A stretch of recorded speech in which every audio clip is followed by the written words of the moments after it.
Little fantasy fight. This one is Marvin Hagler versus Bernard Hopkins, two of the greatest middleweights in history. Who would have won the fight? Both guys had great runs at middleweight. Hagler obviously in the 80s, Bernard Hopkins in the late 90s and early 2000s.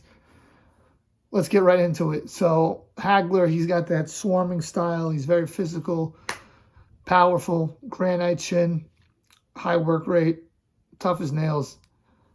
Bernard Hopkins, he's more of a technician, counterpuncher, boxer, footwork, has the great technique. Generally in these kind of matchups, the great defensive fighter beats the great offensive fighter.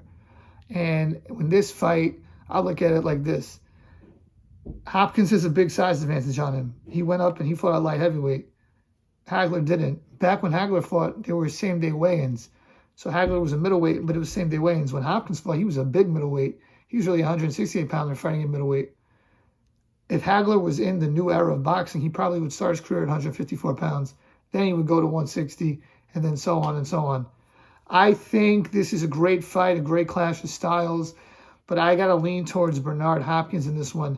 I think that Hopkins would outbox him and he would figure him out. And I think Hagler does not have as many dimensions to his game. I know Hagler could fight orthodox and southpaw, but he was pretty much southpaw most of the time. It wasn't like a Terrence Crawford situation. And Hagler could be outboxed, as you saw in the Sugar Ray Leonard fight. Now, Hopkins struggles with certain fighters. And the fighters that Hopkins struggles with are guys that have great speed. Roy Jones, Jermaine Taylor, Joe Calzaghe, all had great speed.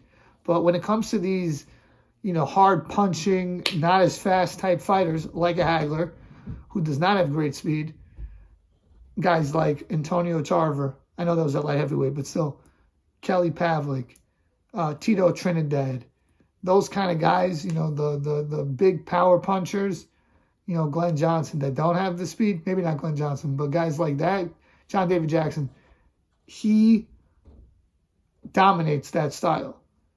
Oscar De La Hoya, another guy, had a lot of speed, was winning the early rounds versus Bernard Hopkins, and then Hopkins knocks him out in the, 7th round, I think it was, with the body shot. I think that Hopkins matches up well, and I think Hopkins wins this fight in a unanimous decision. Let me know what you guys think. Please like, share, comment, and subscribe.